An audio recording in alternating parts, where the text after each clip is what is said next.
ಇವತ್ತು ನನ್ನ ಹೆಂಡ್ತಿಗೊಂದು ಚಾಲೆಂಜ್ ಕೊಟ್ಟಿದ್ದೀನಿ. ಗೊತ್ತಿಲ್ದಿರೋ ಮದುವೆಗೆ ಹೋಗಿ ಊಟ ಮಾಡ್ಕೊ ಬರಬೇಕು, ಅದು ಗಿಫ್ಟ್ ಕೊಟ್ಟು, ಅದು ಈ ಡ್ರೆಸ್ನಲ್ಲಿ. ನಡಿ ಕಂಪ್ಲೀಟ್ ಮಾಡುವಂತ ಎಲ್ಲ ನೋಡ್ತಿದ್ದಾರೆ. ನಡಿ ನಡಿ ಬೇಗ ನಡಿ.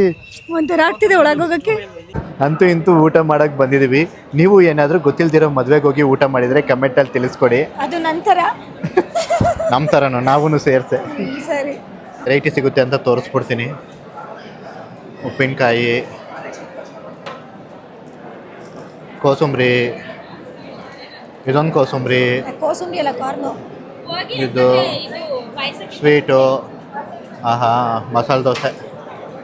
ತಿನ್ನು ತಿನ್ನು ನೋಡಿ, ಇಷ್ಟು ಐಟಮ್ ಸಿಕ್ಕಿದೆ, ತಿನ್ಬಿಡಿ. ಸಕ್ಸಸ್ಫುಲ್ಲಾಗಿ ಟಾಸ್ಕ್ ಕಂಪ್ಲೀಟ್ ಮಾಡಿರೋ ನನ್ನ ಹೆಂಡತಿಗೆ ಶುಭಾಶಯಗಳು, ಅಭಿನಂದನೆಗಳು. ಅಭಿನಂದನೆಗಳು. ನಾನೇ ಹೇಳ್ಕೊತಿದ್ದೀನಿ. ಕಮೆಂಟಲ್ಲಿ ತಿಳಿಸೋದನ್ನ ಮಾತ್ರ ಮರಿಬೇಡಿ, ಎಷ್ಟು ಗೊತ್ತಿಲ್ದಿರೋ ಮದುವೆಗೆ ಹೋಗಿದ್ದೀರಾ ಅಂತ. ಅಲ್ಲಿ ತನಕ ಮಸಾಲೆ ದೋಸೆ ತಿಂತಾಯಿರಿ, ಆಮೇಲೆ ಸಿಗ್ತೀವಿ. ನನ್ನ ಹುಡುಗಿಗೆ ರಸಗುಲ್ಲ ಅಂದರೆ ತುಂಬ ಇಷ್ಟ, ಅದನ್ನು ಹಾಕಿದ್ದಾರೆ.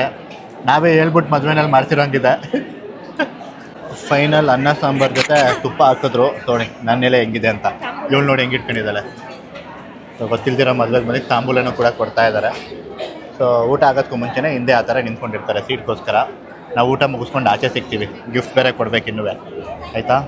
ಗಿಫ್ಟ್ ಕೊಡೋಕ್ಕೆ ತುಂಬಾ ಮುಜುಗರ ಆಯ್ತಿದೆ, ಹೇಗೆ ಹೋಗೋದು ಗೊತ್ತಿಲ್ಲ. ಅಲ್ಲಿ ನೋಡ್ತೀವಿ ಆಚೆ, ಟ್ರೈ ಮಾಡ್ತೀವಿ. ಊಟ ಅಂತೂ ಸಖತ್ತಾಗಿತ್ತು. ಯಾರು ಮದುವೆ ಆಯ್ತಿದೆ ಅಂತಲೂ ತೋರಿಸ್ತೀನಿ ತಡೀರಿ. ಇವ್ರದ್ದೇ ಮದುವೆ ಆಯ್ತಿರೋದು.